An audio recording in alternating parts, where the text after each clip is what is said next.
Hey guys, welcome to another edition of the Overtime Sports Show, the most interactive sports show online. I am AV, and he is the one and only the G-Man. What up, y'all? What up? Yes, indeed. Hey, I'm a little better today than I was last Wednesday, but have you recovered from the Astros losing in the World Series? I actually have not recovered. Let me have dead air on the radio. Actually have not recovered. I scratch my head every once in a while the last few days, like what went wrong. I have not yet seen the Braves championship. I haven't seen the last out. I haven't seen them on the field jumping up and down, drinking champagne. I didn't watch that. I didn't watch it in 2019 either when the Washington Nationals won. Yeah.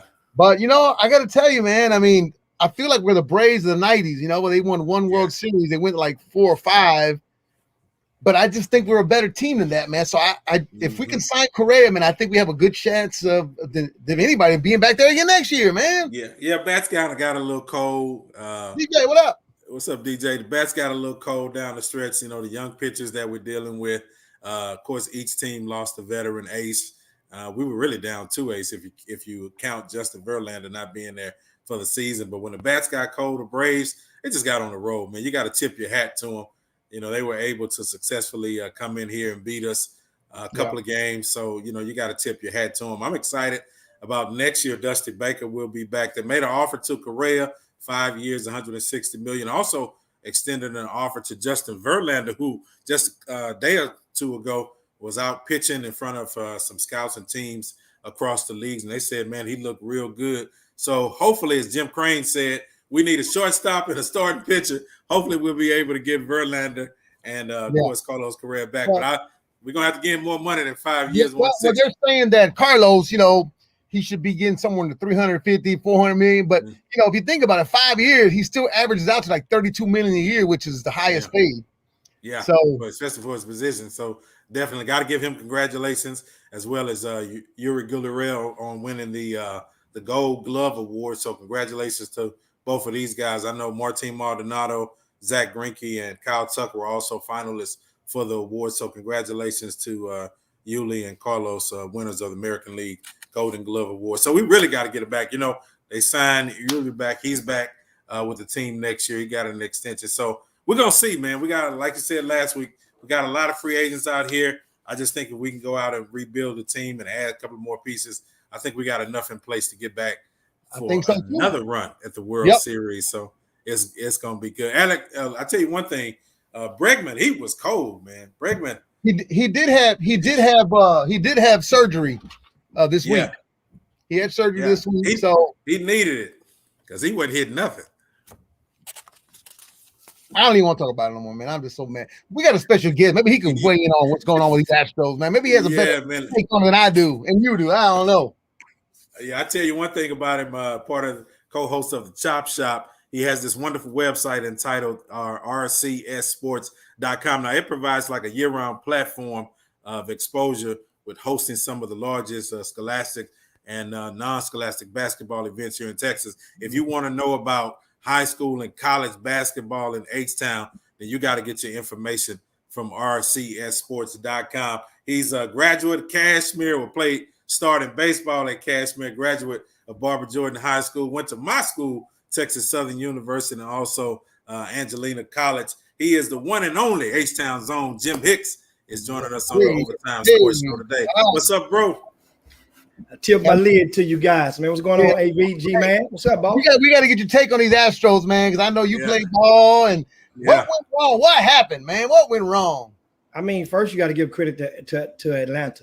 I mean, Atlanta stepped up to the plate, and they reminded me of how the Astros were when we first got to the World Series. We won that and went and rolled through everybody when they didn't see us or expect us coming.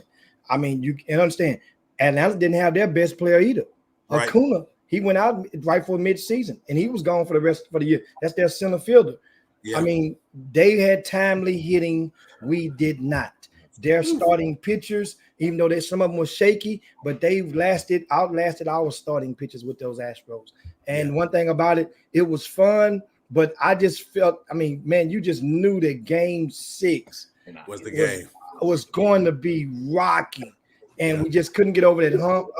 And I was actually at Game 6. I was there, and that home run I mean, it just knocked. I mean, it's knocked the wind out of me. I mean, they said the ball went out of the stadium. It went over. Yeah. It went over the. Yeah.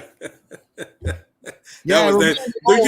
Pujols back in the Cardinals day when he beat us. That's what it reminded me of, man. I was at that game as well. When Pujols hit the ball right over left field, going the same direction. That same. Oh man, we need. So let me ask you this, Jim. Do you think we probably lost the series in Game 4 when we went to the bullpen and we were up, 2-0 for the majority of the game? Went to the bullpen and it turned, man. It seemed like I thought that was a pivotal point for us in that series. If we could have got Game 4, I think that would have set us in the right direction. Oh, for sure. Well, I mean, managers, Dusty Baker, all managers take gambles and they make decisions, and either they come back to bite them on the butt, or you go and you come out as a hero for making that wonderful decision like a maestro. Dusty Baker, he did a great job. Yes, that Game 4 with that 2-run lead, I think that was Greinke on the mound at the time. And Greinke, I don't know what happened. It will come out. Obviously, Greinke got in Dusty's doghouse, in a serious doghouse in the middle of that season. And you could tell because there was no reason why you wouldn't even play him. It was some situations in the playoffs when the Astros were up 5, 6, 7 runs. You could have just threw Greinke out there just to let him get some BP in. That's batting practice. But it can't. I think you erase that because we got to win on the road. The Astros lost at home. They came back and won on the road, which retained them the home field advantage. We got back to Houston for Game 6. You had all signs were pointing towards let's get this thing rocking. I'm talking about the city was ready for it. Yeah. And guess what? They hit us on the chin and we never looked back. And that's the thing about it. I mean, we didn't get nothing. You mentioned Bregman. It was a horrible series, pretty much for Bregman. It was almost like whoever was in the rhythm, and from the top of our order, they made an adjustment, moved them down to like the 8th spot, and it worked, got us a victory.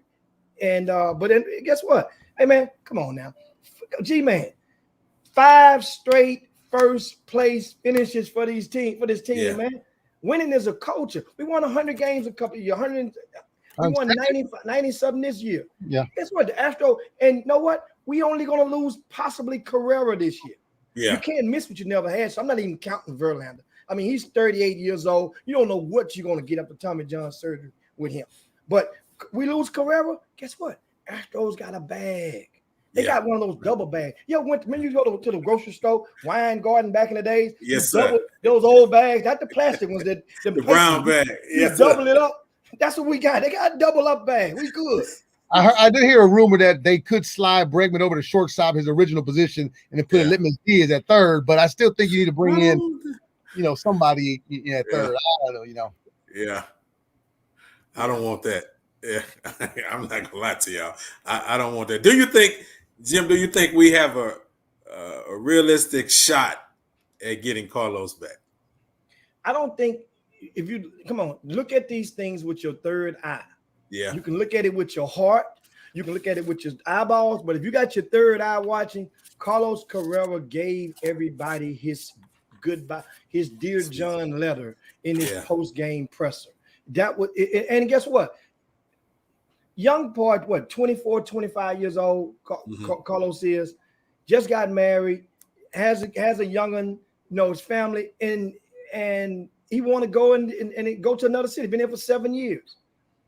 I'm not mad at him. It was a great run for him, but he want to go somewhere else and let it be fine. I just hope that it's a team that's not in the American League. That way he's not going to LA.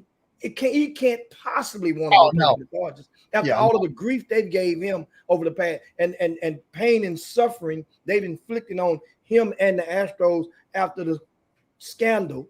So that's what gives me hope that he'll sign with us again. That I can't go to LA because they hate me there. New York, they hated him there too. But I did see some reports that he could possibly go to New York, which they're gonna forgive him like they did Garrett Cole. They forgave Garrett Cole, the following year when he signed with him. So I don't know. I still hope that he's gonna come back, but my prediction's been wrong on that, on football and everything else, AV. So I don't know. Yeah, it's gonna be tough. Listen, Jim, I want to jump into because I'm excited about what you bring and offer to the city. We're avid G-man like me. We're avid fans of the local high school scene, and then on the college scene, basketball season is here. And I know with RCS sports.com, man, you are the encyclopedia of information, not only for coaches, but for city sports writers and everybody else to come to you to get information about our players. But tell everybody a little bit about RCS Sports. I mean, RCS Sports, it stands for Recruiters Cheat Sheet. That's, so it's that's rcsports.com. That's the website. That's pretty much your ESPN for the local high school basketball scene. We established it back in 2001. It's 20 years running with it, covering the greater Houston area. We basically, in a nutshell, we provide intel.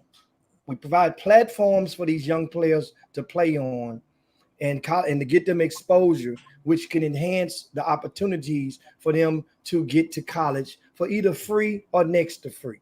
And we provide intel to the college coaches for the players, which would save them time and money in their efforts to recruit our area successfully.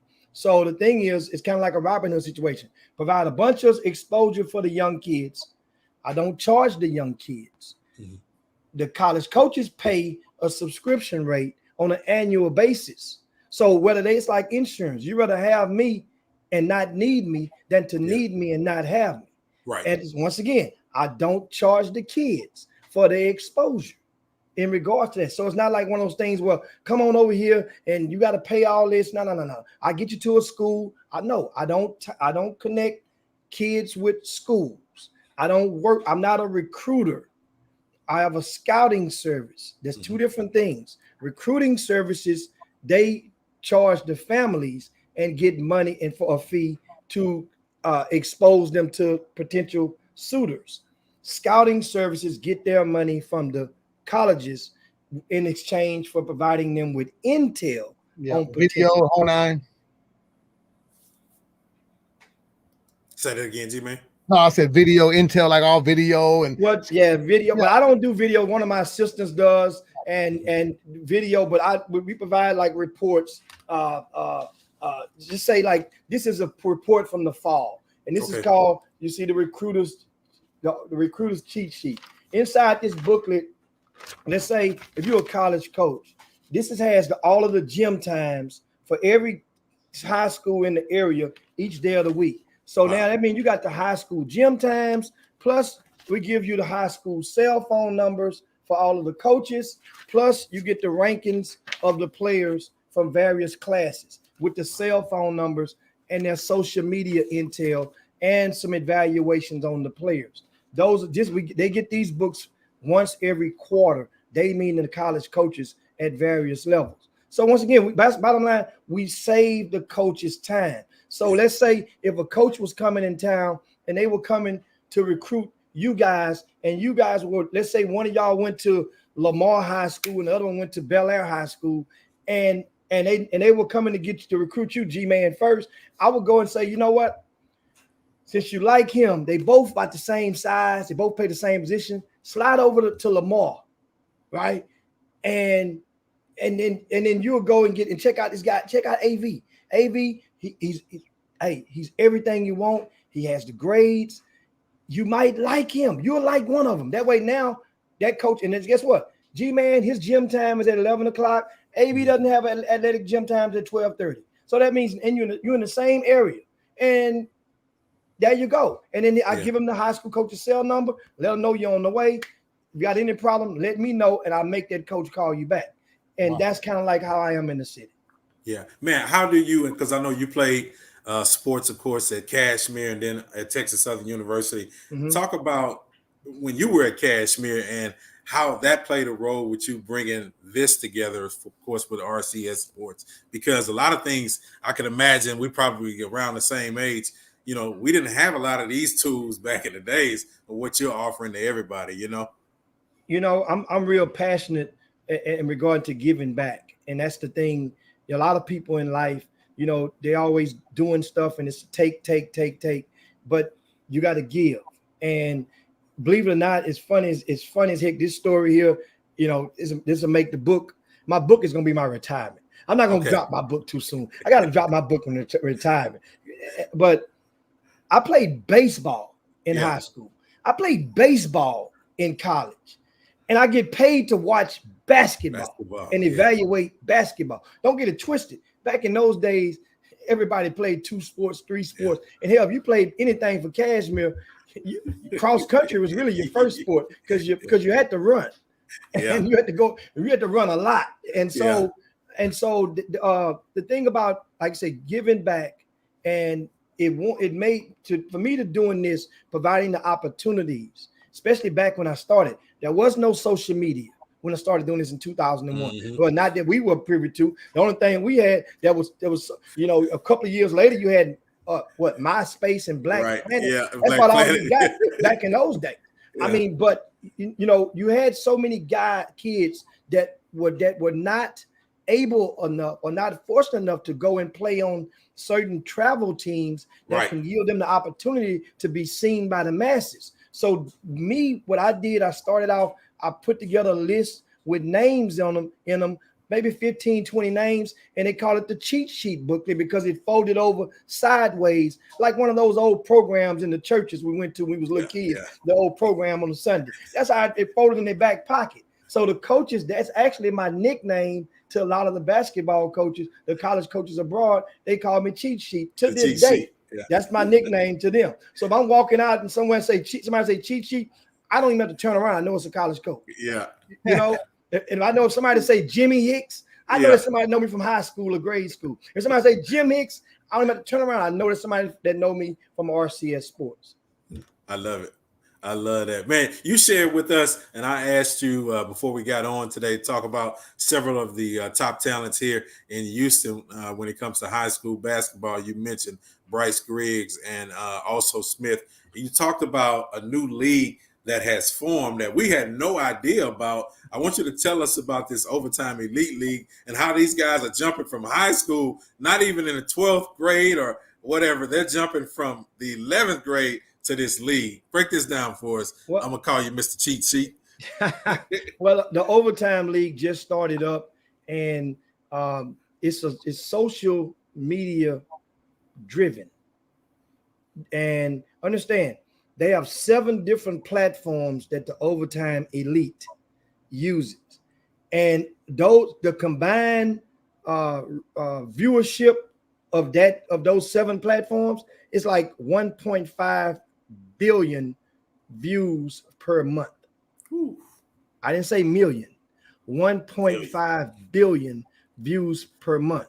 Wow. And they have 50 million followers estimated across 7 platforms. So this Jeff Bezos is the lead investor in this project. He got over 30 NBA players, that including Carmelo Anthony, Kevin Durant,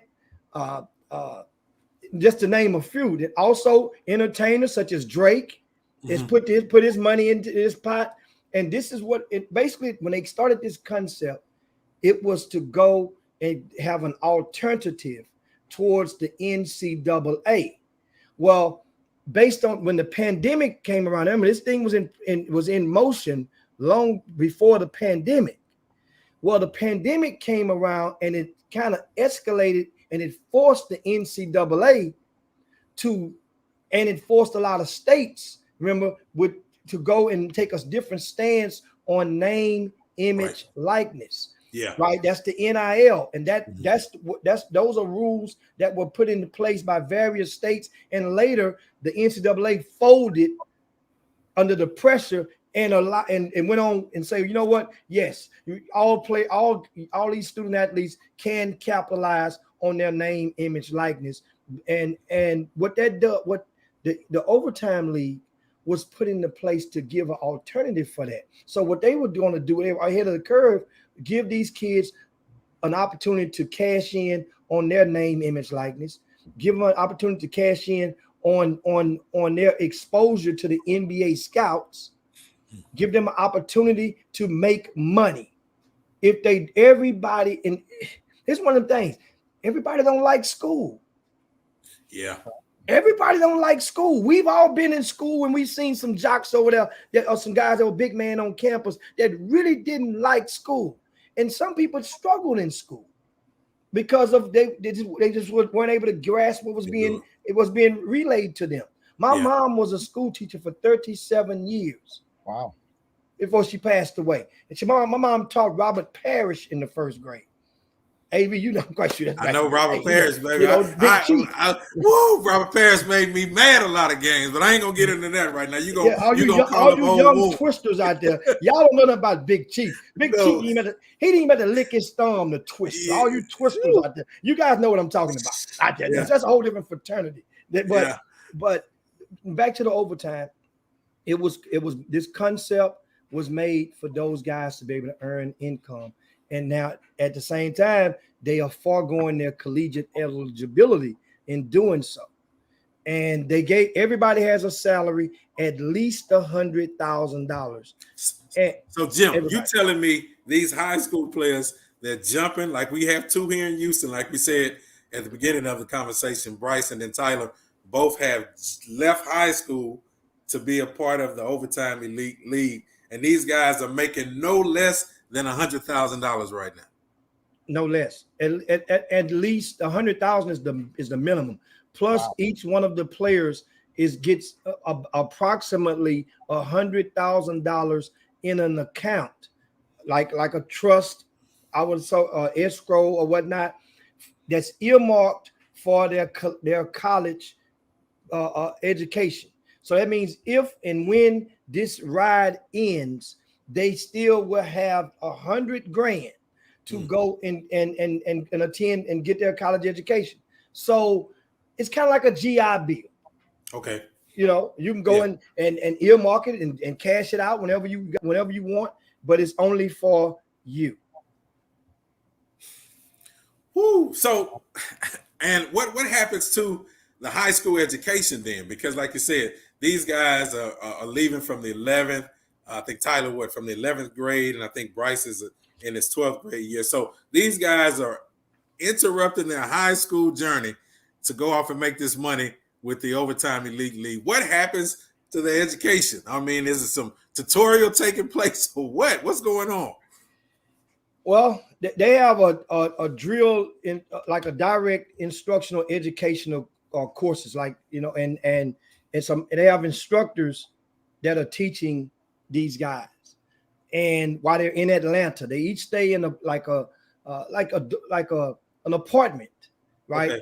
But the apartment, it may be two in this side. You kind of, you have a suite mate, and you just connect it to another apartment, and two other guys may be in that one, but y'all may be sharing the same kitchen area or common space.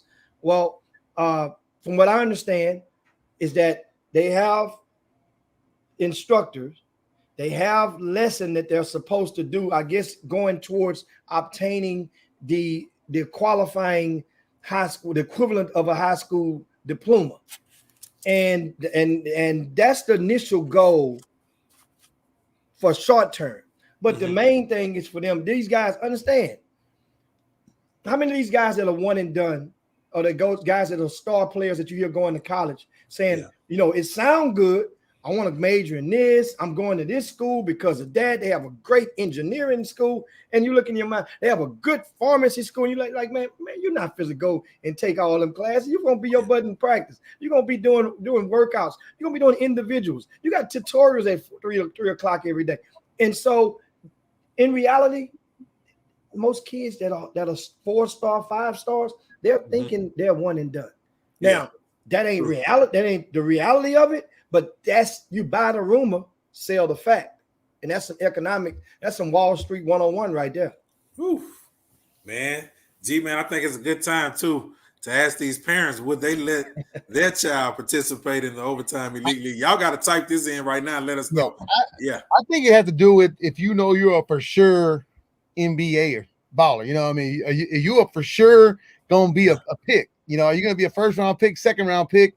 Then maybe, but if you're on that cusp, I don't know, Jim, what do you think? Well, that's the whole thing.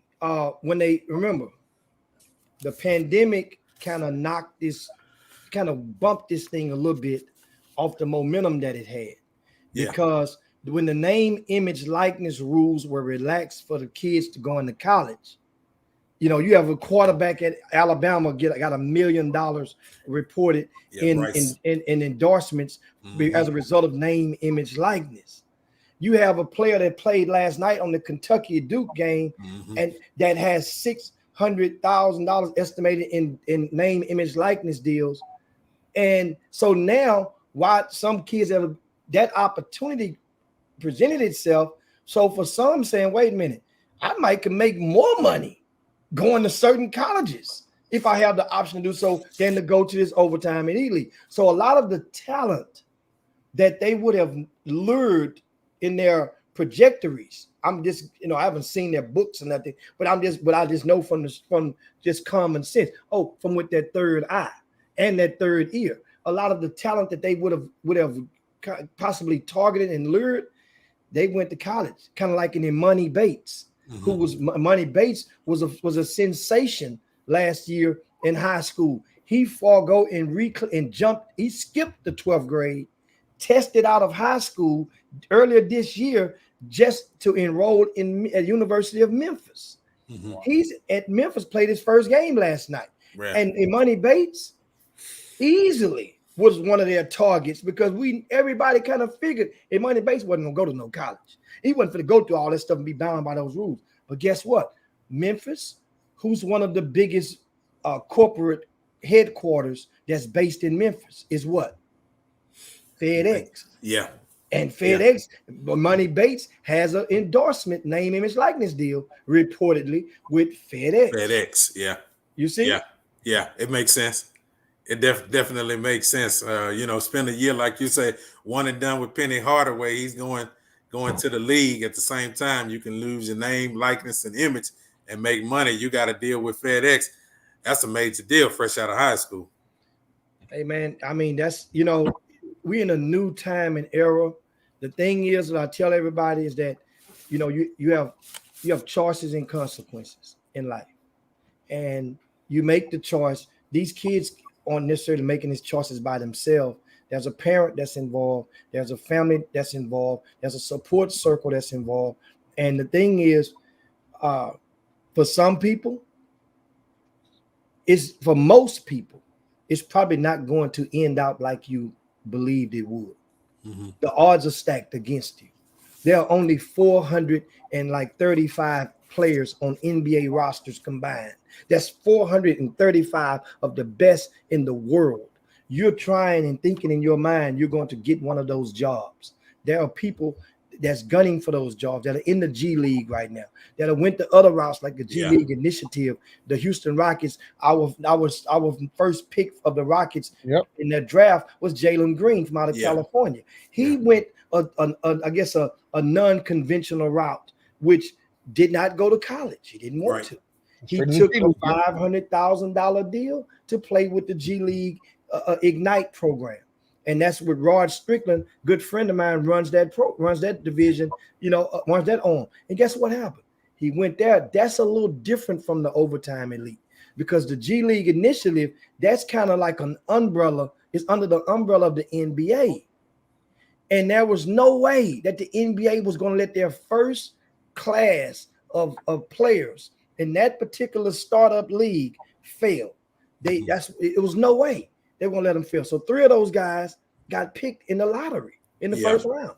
Yeah. And so we just hope to see how this overtime elite thing, how it goes, how it transpires. Time will tell, and we'll know draft day June 2022. Yeah. Hey, one thing I do know, these players getting paid, so this season it's going to be pretty nice for them. And you mentioned Jalen Green, and of course tonight we've got the number 1 overall pick, Cade Cunningham, and Jalen Green battling it out as the Rockets will take on the Pistons. Man, how do you feel about these two draft picks? I like what Jalen brings to the Rockets and the future of it, and I'm looking forward to see what Cade Cunningham is going to do in his first year in the league.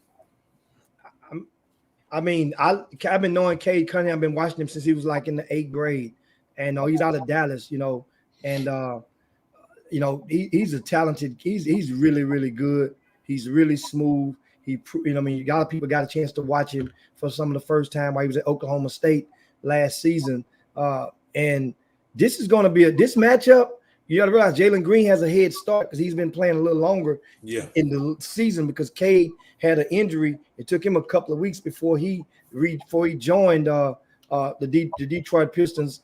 But you realize the last 2 games, Cade Cunningham has finally got a feel of the NBA. He's had double-digit points. I think 17 points against the Nets, and that was the other day. And then, of course, he had 18 in the game before that. So this game tonight for Jalen Green is personal, and I'll tell you why. Back in the summer, in the Vegas Summer League, remember they got a chance to play against each other. I was in Vegas.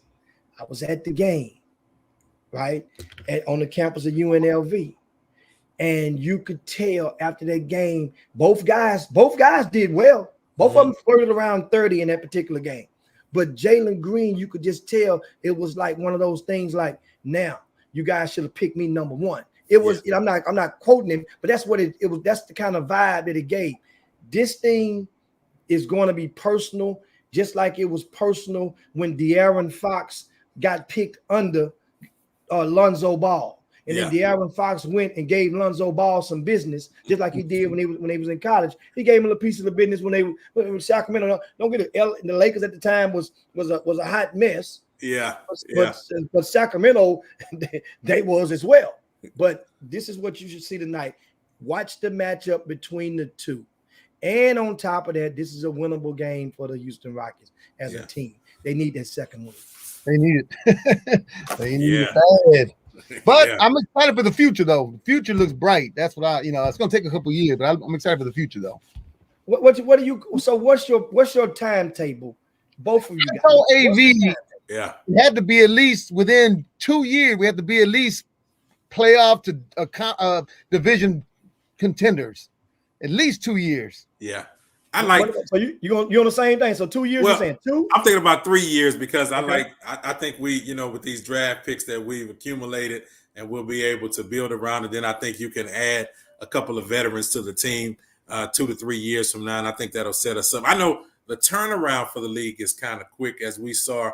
I think Oklahoma City could have had a good team. They were trading away everybody every year. But I think the turnaround in the league is a little bit more quicker now. But I just think the Rockets on the path that we on, they just kind of like how Mama used to make that coffee. She just wanted the grind slow, and then about year 2 or 3, I think we'll be where we need to be as far as getting to the playoffs.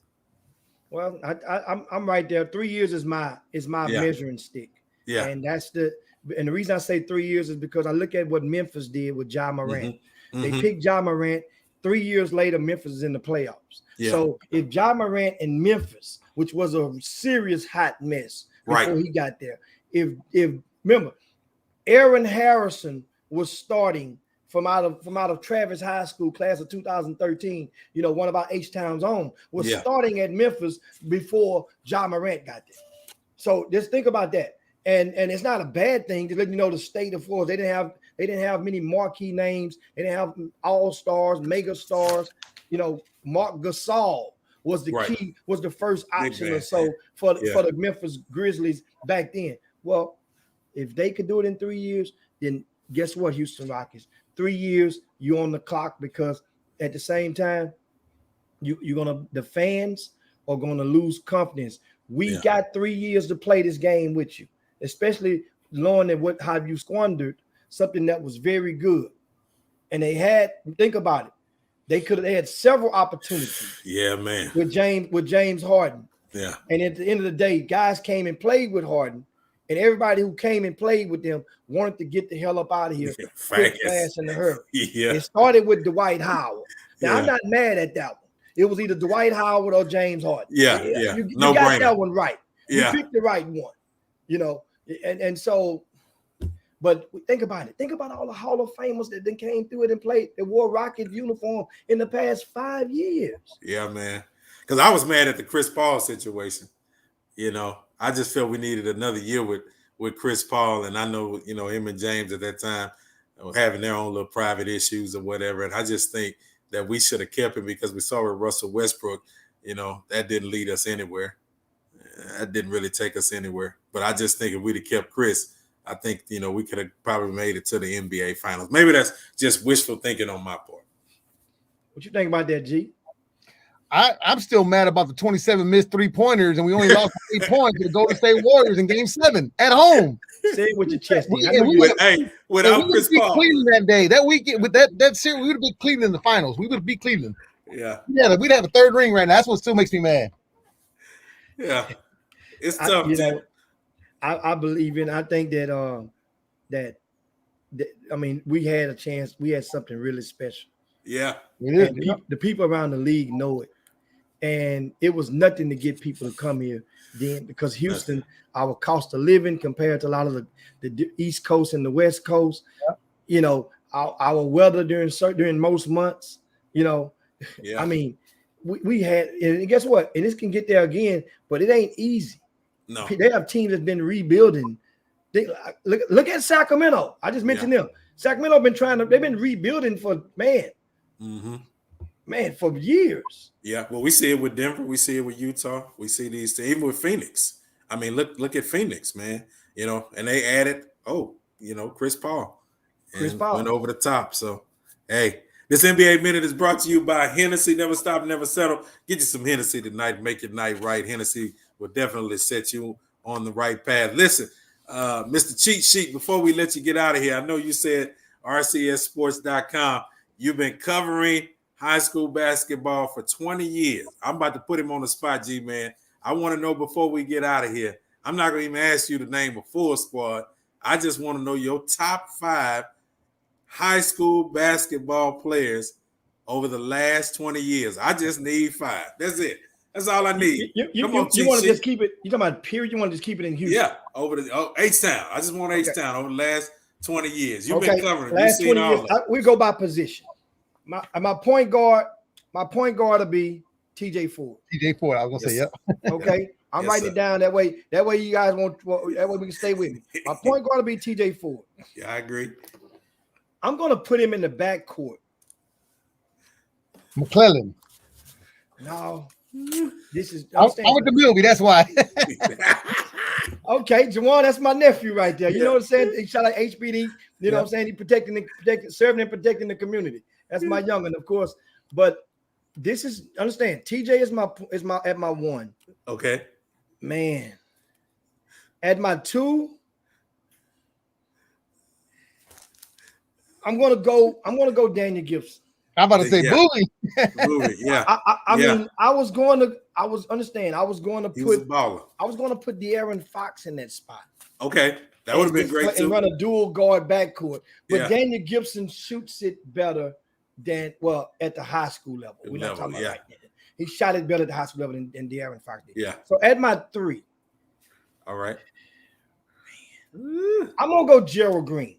I had a feeling you were gonna say Gerald. I mean, based on his high school, on up, Gerald Green was. He's a highlight reel. Remember, he went pro out of high school. Didn't go to college. In a couple of years into the league, Gerald Green put a cupcake on the rim and ate in the dunk contest. Yeah. So that'll be my 4. Now, I mean my 3. Now my 4 and my 5. You know what? At my 4, I'm gonna play a guy that played 4 positions, but I'm gonna use him at my 4. And I'm going to go Justice Winslow at my 4. Yeah. Justice Winslow was phenomenal. His daddy was phenomenal. He plays for the Clippers right now. Yeah, and his daddy, Ricky Winslow, actually, you're speaking of in the family, that's my second cousin from out of Natchitoches, Louisiana. Yes, sir. Yeah, and so Ricky, class of Jack Yates, 1983, I think Ricky came out. And my 5, my center, would be, you didn't even say positions. I don't know why I said center, because that was good. Because you gave me, I could have picked anything. I could have picked anything. It could have picked anything, right? Yeah. So if I'm gonna pick the last one, guess what I'm gonna do? I'm gonna add a player that's gonna be that is what? He didn't make the McDonald's All-American game. But this young guy, I'm gonna tell you, he scored 72 points in one game going against Daniel Gibson. He was a Jordan Brand All-American. He got invited to USA Basketball Developmental Festival, and he in high school, he was actually ranked ahead of Chris Paul. Ooh. This name is Tack Minor out of Booker Tack T. Minor. Washington. Remember that name. I mean, I got to remember that name, but his real name is Tarian Minor. Tack Minor was phenomenal. He was street cred. You had a kid named Tommy Mason Griffin came out in 2009. That was Tack Minor 2.0, but Tack was much faster and was a little bit taller and was extremely box office. Whenever he played, it was a packed gym. And in regarding to Tack, so I put him on. I got to put Tack on the list. All right, your top 5 right there. They win back-to-back NCAA championships. I mean, it's you say back-to-back NCAA championship. Yeah. I ain't gonna put them in the league. I'm just talking about the NCAA. Yeah, don't forget now. We got high school basketball. The season starts this weekend. Yeah, and I have the season open at the Campbell Center. Yeah. And we have 2 teams that'll be playing that's ranked in the top 20 in the nation. We have Duncanville, the number 1 in 6A, Beaumont United, number 1 in 5A, Dallas Fate Family, number 1 in 4A. They're all coming to Houston Friday and Saturday. We have 12 games. It's called the season opener. This thing is going to be rocking. I'm telling you, premium high school basketball is taking place. And those matchups, you guys can go to rcssports.com. You see it scrolling at the bottom down there. Just put your hand on one of those W's and read the rest and go to the website, rcssports.com. We have all of the schedules and, of course, you guys ticket information and whatnot. It's going down at the Campbell Center and on the campus of Aldine ISD Athletics. And Jim, I got to come back. Milby High School, because Milby, they pumped out a lot of good players. Chris Parker, Dwell McClellan, Larry Matthews, Tim Moore. I mean, the list goes on. So Milby High School, we did the damn thing back in the day. So I can't believe you're not gonna give a plug to my Chop Shop co-host Chris Walker. Chris Walker from Milby High School. Chris Walker was a bad days with the Villanova. That's the first name I said. Okay. I want to make sure you said that one. Yeah, Chris Walker, Villanova. I know, yes, sir. Even though none of those guys you named lived in the zone of Milby. Hey, thank you for that, cheat sheet. Thank you for that. And let them know. You know what? I'm Kermit now with with something in my glass. I'm just gonna call it Hennessy. Yes, sir. Listen to the last segment was sponsored by. I'm just gonna call it Hennessy. Yes, a little Hennessy. Yes, sir. You laid it out. You can catch him on the Chop Shop, of course, rcssports.com. Jim Hicks, man, you definitely got to come back on as this high school basketball season goes on. We got to come and get your insight, of course, as the rankings come out, and we want to know, teams that are headed for the playoffs and which players to look out for. But we can't say thank you enough, my brother. Appreciate you taking the time to come on the Overtime Sports Show with us. Hey, man, appreciate it, guys. Man, you be safe, man. Thanks for everybody for tuning in to the Overtime Sports Show. Appreciate it. I know we talked a lot about basketball. Tomorrow, I'm going to be hanging out with Meta World Peace and Kevin Porter Jr. Oh, don't get tackled. We're doing my whole show. Me and Pimp are doing the whole show from 2 to 7 at the WSS on Tidwell with Meta World Peace and Kevin Porter Jr. Yeah. Oh, man. Awesome. Don't get tackled out there, man. The guy formerly known as Ron Artest. Ron Artest. Also, veterans appreciation. So we're going to definitely have a good time with them boys. Put your boxing gloves on and your hat just in case. It's been the Overtime Sports Show. He's G-Man. I'm AV. Thank you guys for hanging out with us. Be blessed. We'll see you next week.